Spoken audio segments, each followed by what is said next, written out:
চীন সফর শেষে ওয়াশিংটনে ফিরে ইরানের বিরুদ্ধে আবারও যুদ্ধ শুরুর ব্যাপারে ব্যাপক চাপের মুখে পড়েছেন মার্কিন প্রেসিডেন্ট ডোনাল্ড ট্রাম্প। কূটনীতিতে কোনো সাফল্য না আসায় মার্কিন প্রতিরক্ষা দপ্তর পেন্টাগন তেহরানের বিরুদ্ধে নতুন করে সামরিক হামলা চালাতে বেশ কিছু বিকল্প পরিকল্পনা তৈরি করেছে বলে নিউ ইয়র্ক টাইমসের এক্সক্লুসিভ এক প্রতিবেদনে উঠে এসেছে। নাম প্রকাশ না করার শর্তে নিউ ইয়র্ক টাইমসকে দুই কর্মকর্তা জানিয়েছেন, আগামী সপ্তাহের মধ্যে ইরানের বিরুদ্ধে সম্ভাব্য হামলা আবারও শুরুর জন্য যুক্তরাষ্ট্র ও ইসরায়েল ব্যাপক প্রস্তুতি নিচ্ছে। যুদ্ধবিরতি কার্যকর হওয়ার পর থেকে এটাকে সবচেয়ে বড় প্রস্তুতি বলে মনে হচ্ছে। মার্কিন কর্মকর্তাদের মতে ট্রাম্প আবার সামরিক হামলা শুরুর সিদ্ধান্ত নিলে ইরানের সামরিক ও অবকাঠামোগত লক্ষ্যবস্তুগুলোতে আরও জোরালো বোমা হামলা চালানো হবে। এই সপ্তাহে কংগ্রেসে সাক্ষ্য দেওয়া প্রতিরক্ষা মন্ত্রী পিট হেগসেথও তেমনটাই জানান। নিউ ইয়র্ক টাইমসকে কর্মকর্তারা বলেন, অন্য একটি বিকল্প হতে পারে মাটির গভীরে চাপা পড়া ইরানের ইউরেনিয়াম ধ্বংস করতে বিশেষ বাহিনীর মাধ্যমে স্থল অভিযান চালানো।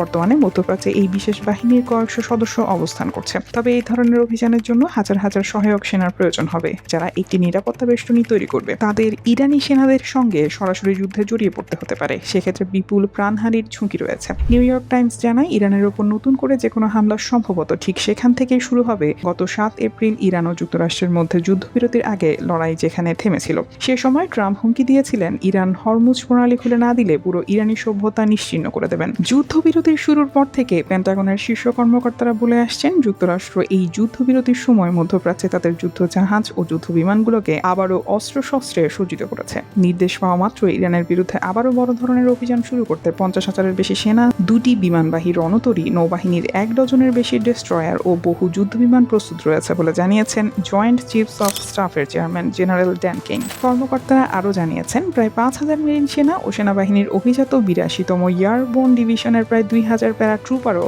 যে কোনো নির্দেশনার অপেক্ষায়। ইরানের তেল রপ্তানির প্রধান কেন্দ্র খার্ক দ্বীপ দখল করতে হলে এই সেনাদের ব্যবহার করা হতে পারে।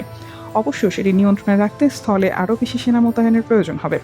ট্রাম্প এখনও তার পরবর্তী পদক্ষেপের বিষয়ে কোনো সিদ্ধান্ত নেননি বলে জানিয়েছেন উপদেষ্টারা। তবে সামরিক কর্মকর্তারা ব্যক্তিগতভাবে স্বীকার করছেন, ইরানের বিরুদ্ধে জয়লাভ বেশ কঠিন হতে পারে। মার্কিন গোয়েন্দা সংস্থাগুলোর মতে, ইরান তাদের বেশিরভাগ ক্ষেপণাস্ত্র কেন্দ্র, উৎক্ষেপণ যন্ত্র, ভূগর্ভস্থ স্থাপনাগুলো পুনরায় সক্রিয় করেছে। ইরানের কর্মকর্তারাও ইতিমধ্যে হুঙ্কার দিয়ে জানিয়েছেন, ইরানি বাহিনী যুদ্ধাবস্থায় ফিরে যাওয়ার সব ধরনের প্রস্তুতি নিয়ে রেখেছে। ইরানের পার্লামেন্ট স্পিকার মোহাম্মদ বাগের গালিবাফ বলেছেন, শত্রুরা আবারও হামলা চালালে পাল্টা হামলায় তারা বিস্মিত হবে। নিউজ ডেস্ক, দুটি আলো।